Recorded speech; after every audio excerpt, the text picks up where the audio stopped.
Wabarakatuh. Jazakallah khair. Uh, Thank you, Salim sir, and thank you, Omiyak, for giving me this opportunity. Alhamdulillah, we in this series we have completed 3 sessions related to execution and running of classes in terms of pre-primary, primary section, and the higher grades. Now we will look into the other aspects of the school, like the retention of the students, of the staff, and how to manage that one.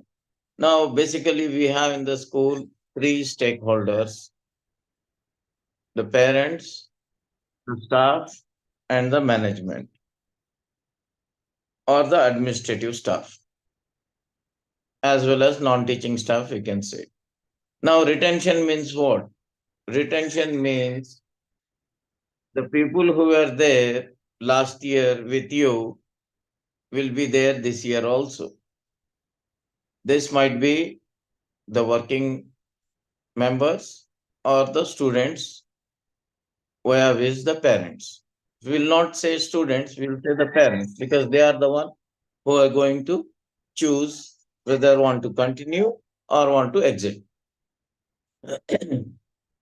So today we'll discuss about how to maintain the status quo, at least if not improving on last year's behavior, at least how to maintain the same. And in fact, if you try to maintain, you might improve also. So basically, retention means having at least the same members as we had last year, having the same staff as we had last year.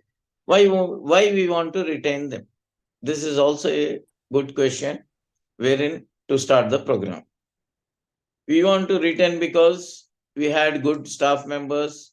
Some of them were okay, but we trained them to be better.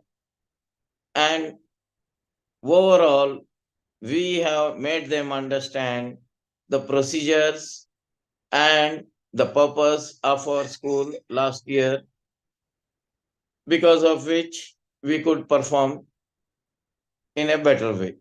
Now, these staff members have an idea about your school, about how to go by and how to work and what is the requirement of the school.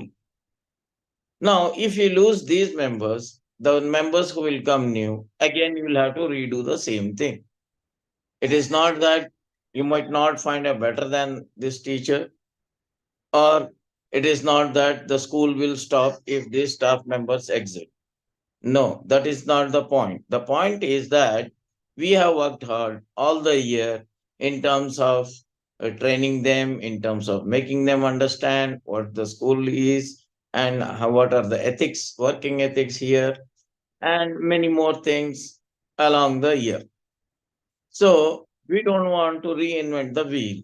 That is why we want to retain. Also, it will be a benchmark for that school's stability and the ability that they are doing well or not. Let me start with the staff. What the staff requires and what they think about the school. Yes, any working member or in any of the institution, we can generalize what the staff requires: a good working environment. This is the first thing. No one will stand there in a particular institution wherein lot of stress is there and extra workloads are there and the working procedures are not friendly. This is a generalized thing and it is valid to educational institutions also. This is the first thing, that the working environment must be suitable, happy to that working staff. This doesn't mean that we'll not give the responsibility or they will not complete their responsibility. Of course, they will complete the responsibility, but in a happier manner, not in a stressful manner. See, why I am telling this way, that is because a happier person will give a higher productivity, and even it will reach the best way the responsibility given to them. So, first thing is you'll have to give a happier environment. Now, this happier environment contains many things, like what the staff sees. If I join this particular school, is there is a growth, or this school's name to my CV will add up to its value or no. This is a very important thing. That means you'll have to create value to your school, and you'll have to make them understand that by staying in your school, they have ample scope to grow. Like I'll tell about the corporate schools, how it will be like.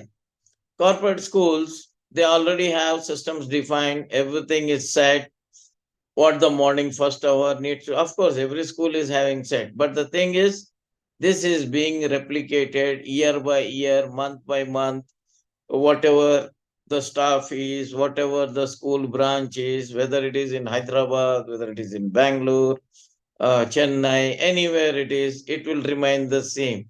That means the teacher has very little scope to deviate from the things which are defined. So, this is one disadvantage of the corporate school.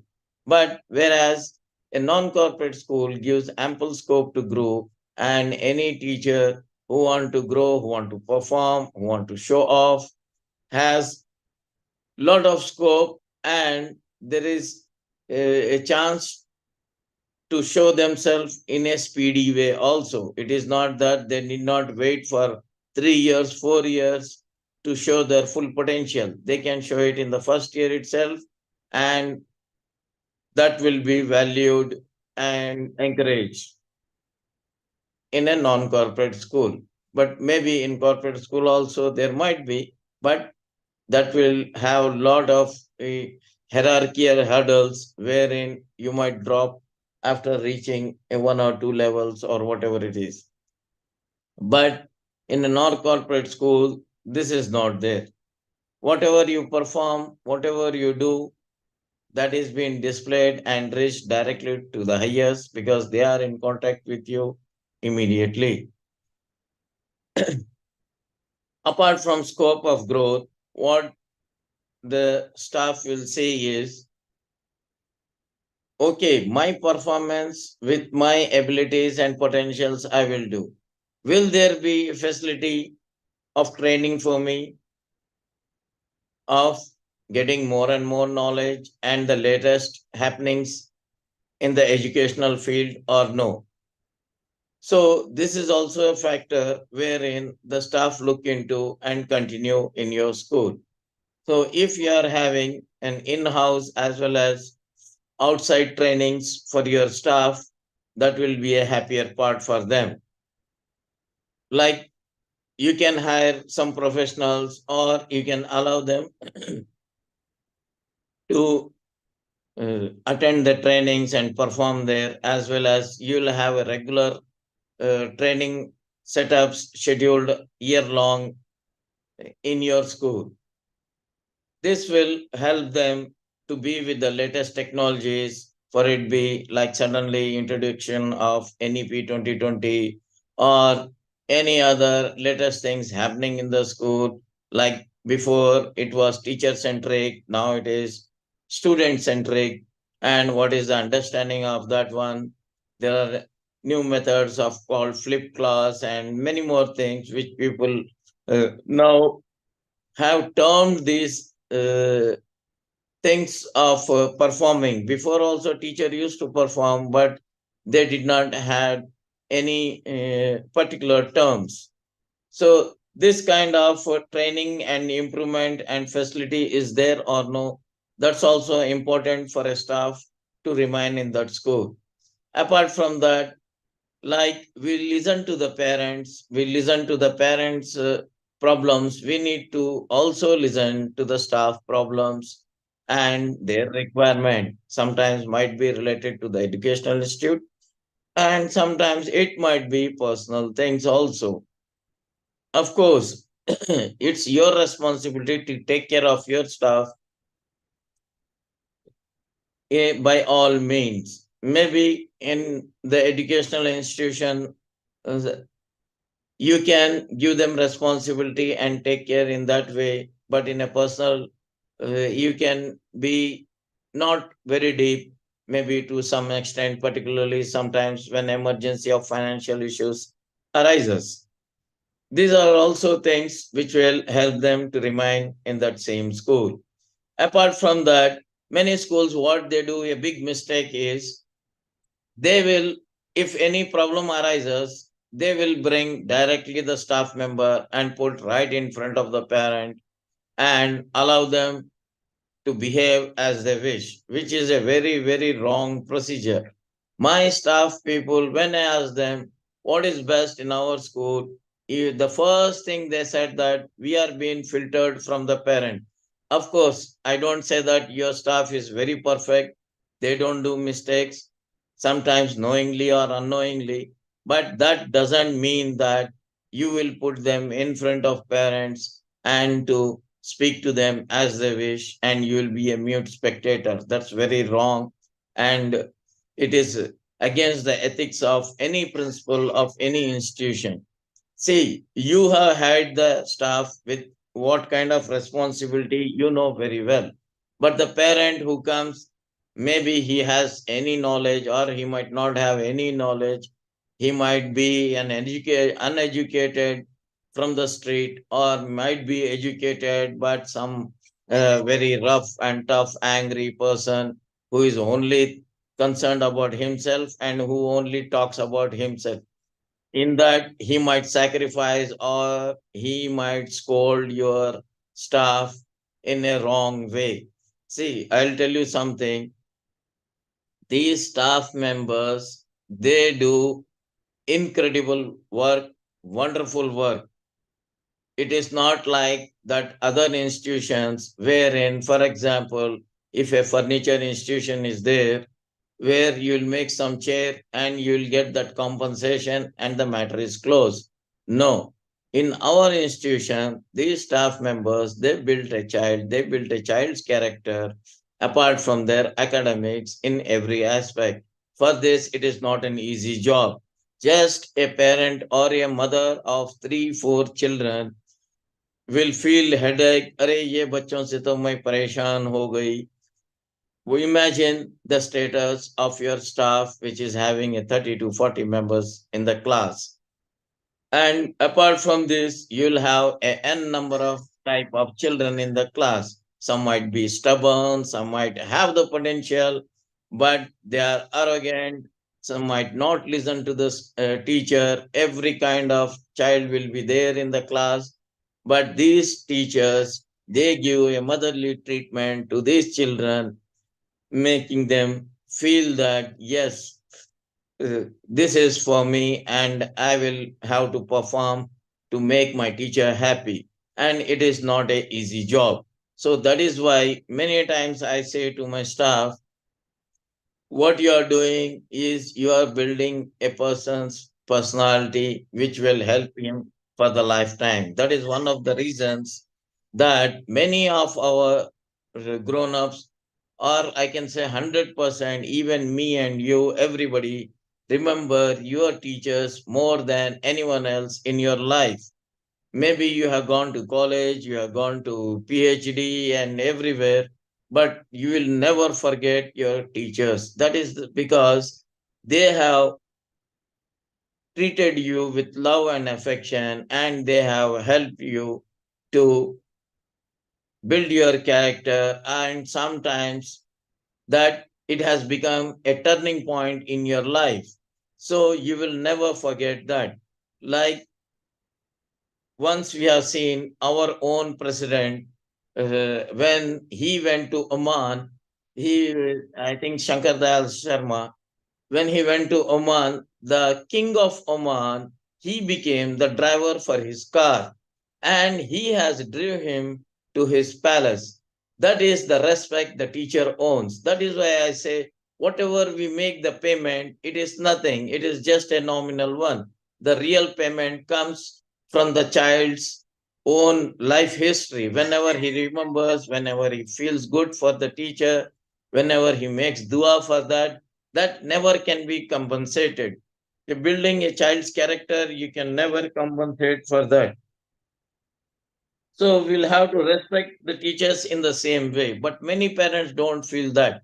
Of course, I don't say that parents might have a wrong question or they might have come with a wrong issue.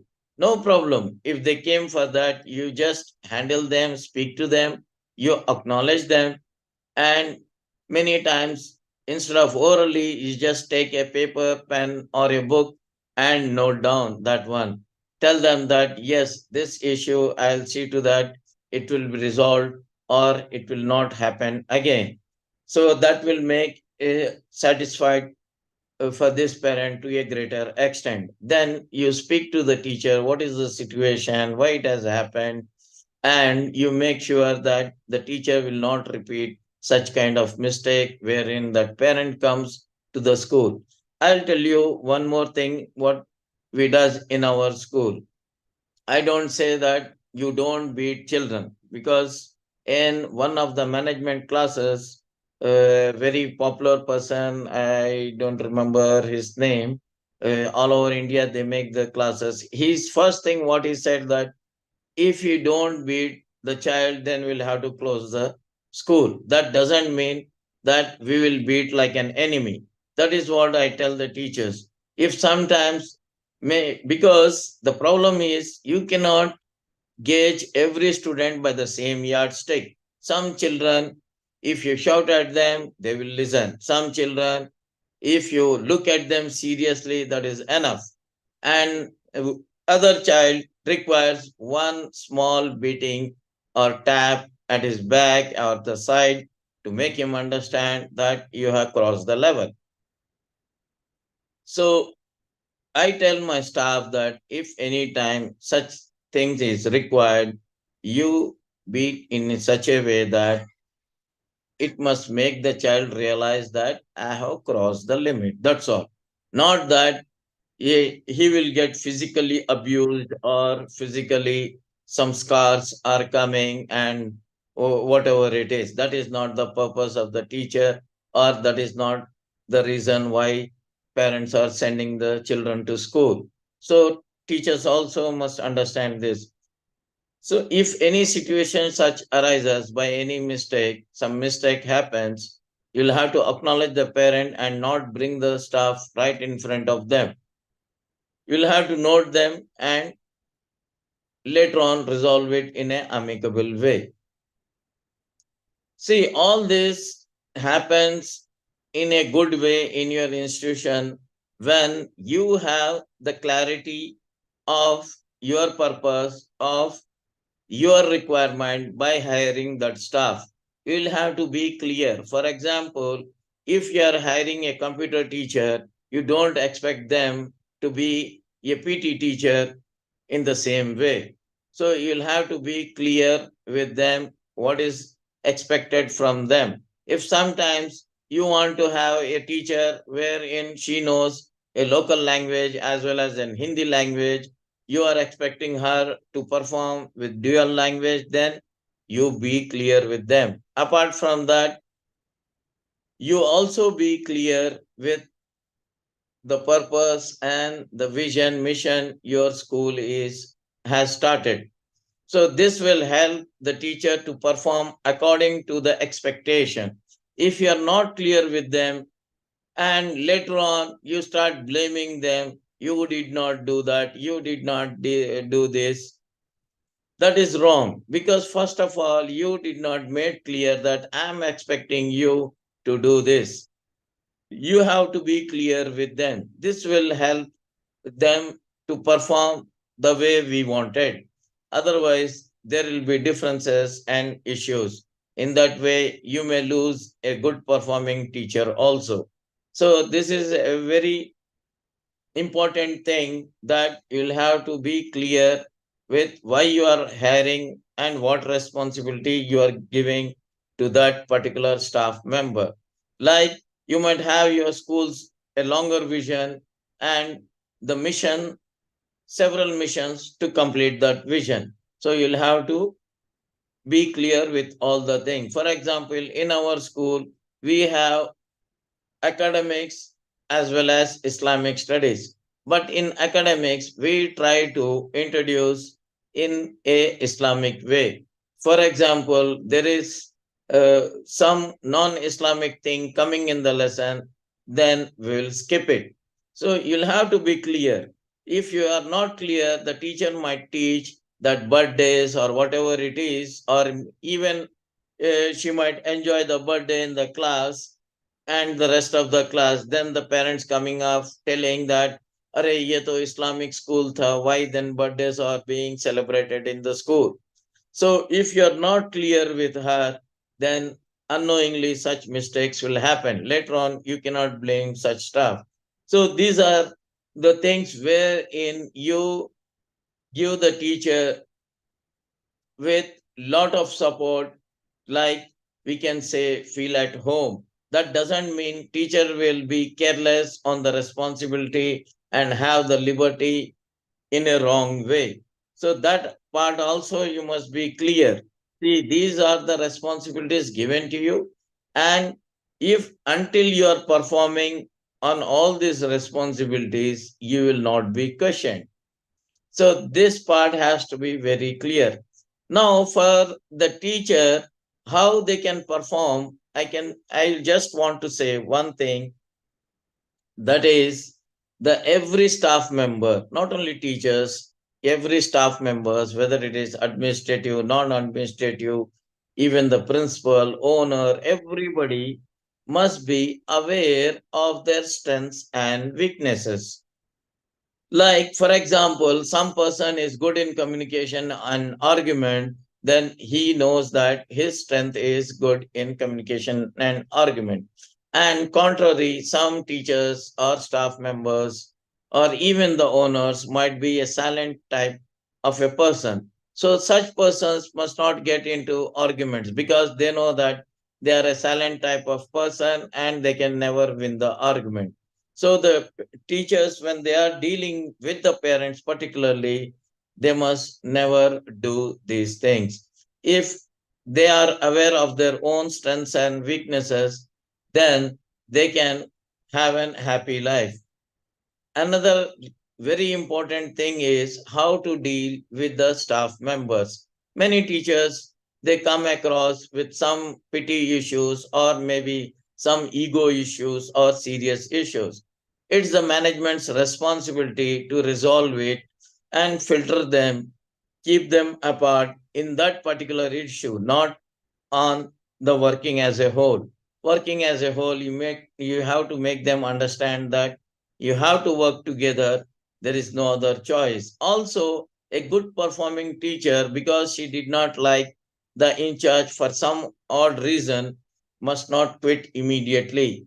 Many times, what happens is when the teacher joins newly to any particular institution, there will be some opposition from other senior members because they feel that this fast growing lady, she might take up my position.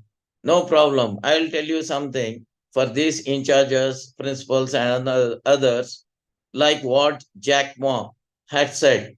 You know, Jack Ma is the one owner of the Alibaba online selling store from China, which is far, far bigger than Amazon, and he started very long before. He said that if I feel this staff member has a potential and can work in a way that he will take my position, then I will hire them surely.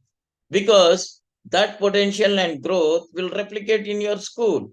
So you must not, yani, force such good people to quit or give them tension or make them uh, feel that you are the boss. No, nobody must try to suppress the other person in any institution, because everyone has their responsibility and they will only work within their responsibilities. You are not here to stress them or to put down anyone in any institution. This is a general thing which is valid for the educational institutions also. See, since we had taken up this topic of stability, it is a very serious issue and it will benefit in 100 ways to an institution as well as to the staff who is there with you.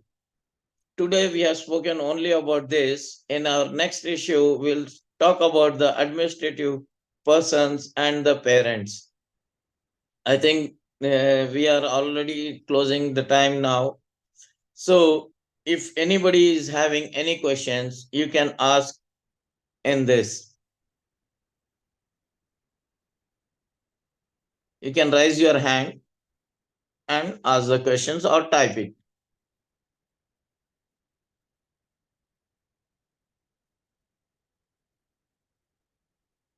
I really don't know. This is my fourth talk. I hardly got any questions. Uh, See, basically, I am an interactive type of speaker, but here this is online. It doesn't have much scope of interaction. No, sir. No, sir. The reason is actually your information has been very lucid. Actually, it's very clear.